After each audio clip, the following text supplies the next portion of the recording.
Hello and welcome to Stampscaping 101. We're going to be talking about lighting here. This is a faster version of the longer live versions that I had done. But I thought we would do a much faster version for those kind of getting introduced to scenic lighting here. And kind of just getting the gist of the general concepts, okay?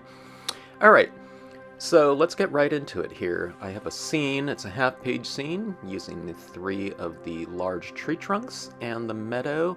And then there's a background in there. You can't see very much behind those trees, but it does represent some form of distance. It could be sky or something like that, or it could just be a blanket of fog. But here's the difference between coloring and lighting at the same time. A lot of people, when they approach coloring something, they color things uniformly.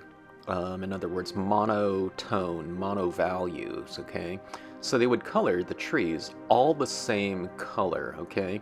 They might add different colors into it, but they wouldn't apply a different amount of those tones in different areas of those objects or the general areas, such as the background here.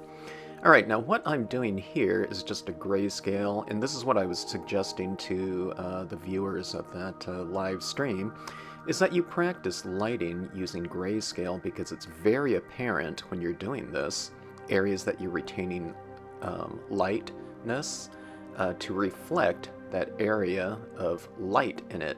After all, when we're doing lighting in a scene, you're not really adding light to it, but you're representing light through the application of contrast.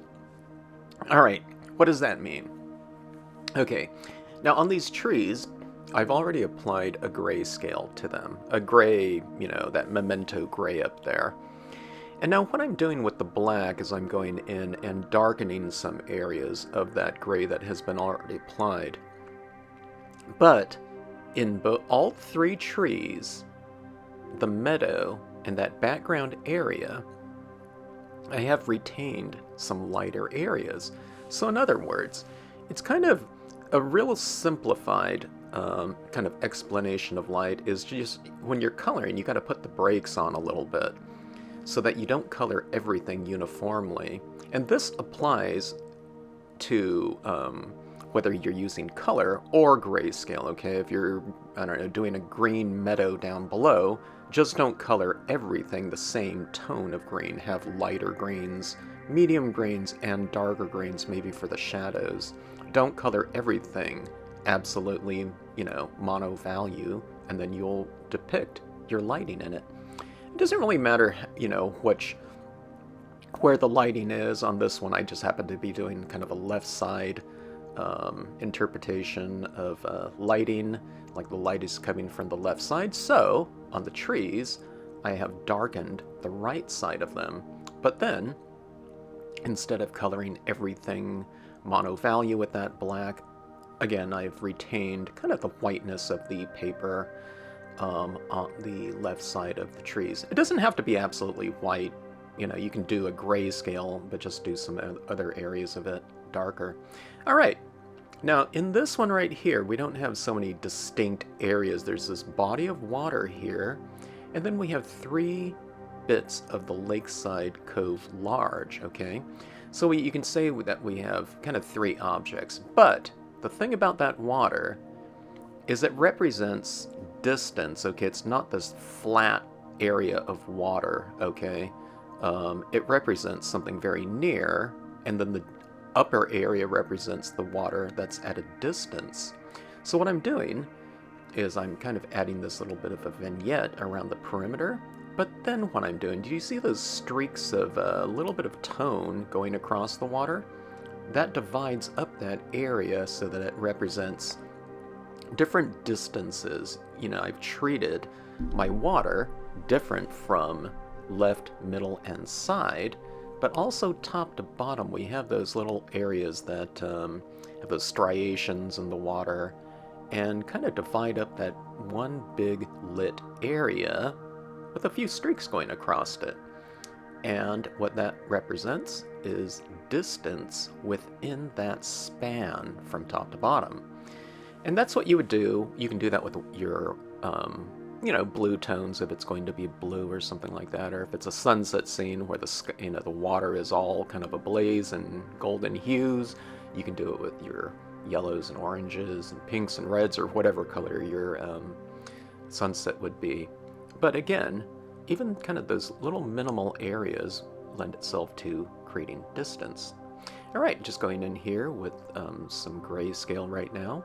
We have clouds, mountain, the lakeside cove, and meadow. So you might call that 1, 2, 3, 4 different areas, okay? Now what you do is in each one of those areas, you have a little bit of shade and a little bit of light, and that really makes those objects seem a lot more three-dimensional, okay? Than just, again, treating it monotone. Now, how dark you make it is all up to you, but here I'm giving people in the live stream an example of what it looks like, what I'm doing, just on a blank piece of paper like that. So it's oftentimes, what you might see it as is checkerboarding. Not with squares or something like that, but I'm just talking about the oscillation of light and dark across the page. So it's like that. It's like an area of light up top, and then there's an area of light down below with some streak going across there that's darker. It could be a row of trees as opposed to a streak of tone or something like that, but it's as simple as that.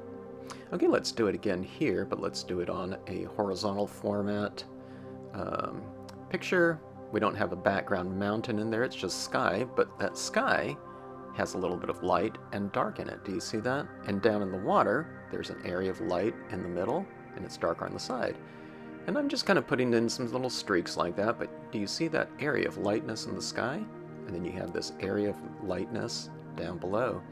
Again, these are really fast to do, these kind of lighting exercises. I personally like the look of grayscale pieces, and you can just leave it at that, or you can see it as an exercise to fine-tune your eye for lighting, okay? And again, it's just really easy to do this because when you're working with just grayscale, you're not thinking about things like hue and intensity and temperature. You're just kind of focused in on value, and that's where lighting comes into play. All right, giving a few little streaks across this one to make that separation between distances a little bit farther. Okay, here's another one right here. We have clouds, that lakeside cove, but on this one I have that little foreground area of the rock, okay? So there's the clouds, they're a little bit darker on the perimeter, lighter on the interior. We have those area of the lake or pond or whatever, and the interior is lighter. The perimeter is a little bit darker. My lakeside cove, some rocks are a little bit darker, some are lighter. But now, even this foreground rock, watch this, where I'll add some tone to it, and then I'll leave some of that rock illuminated. So this is what that lighting structure kind of looks like. It looks like a little snowman, there's light up top, and then it gets divided by that lakeside cove image. Down below, there's a area of light up top, and it's separated by a fallen tree and light down below. So it's the same type of thing going on in every one of these scenes right here. You can use that kind of lighting scheme for, at least, on your quarter page cards, you can do that 90% of the time. Here's a real elongated piece, and you can see that oscillation of light and dark from top to bottom. It goes light, then dark. It goes light with the mountains again, going down. You can see those rocks at the lakeside cove. And then the meadow down there is illuminated. Okay, on this one right here, we have those trees, smaller versions of it. Background mountain. And then we have our cabin there, but then the meadow. So watch how, in each one of these little areas and objects, we oscillate our light, we vary the light, okay? So there, just applying some grayscale. This, in real time, it took like, I don't even know if it took 60 seconds to do that grayscale, but do you see that variation of light in there, okay? So there's my kind of lighting scheme right there that I'm applying on that side right there, okay? Now here's one of those things with the cabin right there. So with structures, I like to leave the rooftops a little bit lighter than the vertical edge, making those three-dimensional objects seem three-dimensional. Well, they represent three-dimensional objects, I should say. Everything's two-dimensional that we're working on, but we want to give the illusion of distance and three-dimensional form by lighting things differently. So here we go. On these trees right here, I'm leaving a little bit of an area of light on that trunk there on the left-hand side. I'm leaving it light on the right side of it because this scene is kind of being interior illuminated, okay? The lighting is coming from kind of the center of the scene.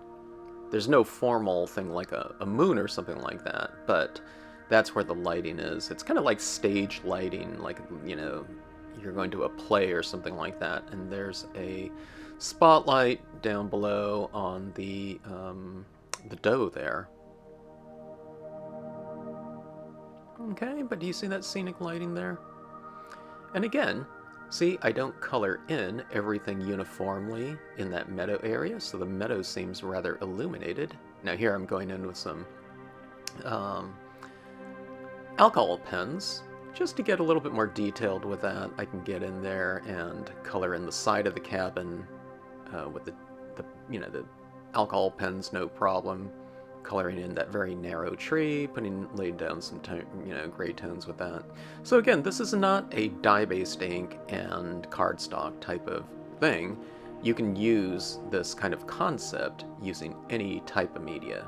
Colored pencils, charcoal, I don't know, stampers don't really use charcoal, but colored pencils, Copic markers, etc. Okay, there's that area of illumination on that lighthouse. But, okay, so what I was telling people in this one right here with just the moon and the clouds, okay, now the clouds, it's like, okay, I don't know where to tone my clouds in.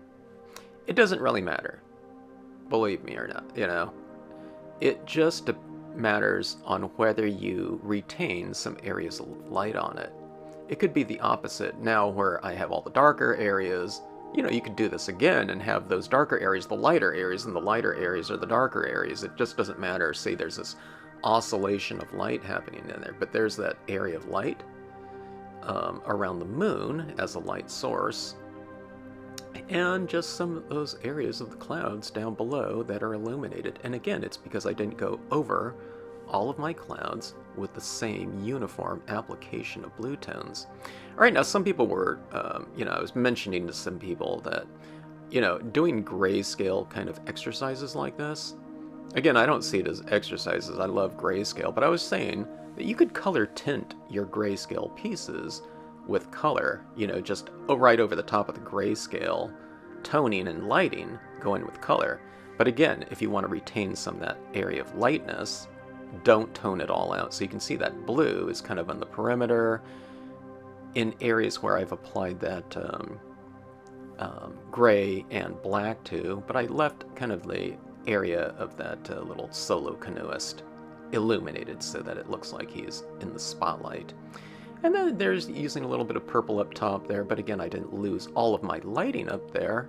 So again, if you want to retain some of those types of things, those lighting aspects, just remember not to tone everything out uniformly, but to vary it.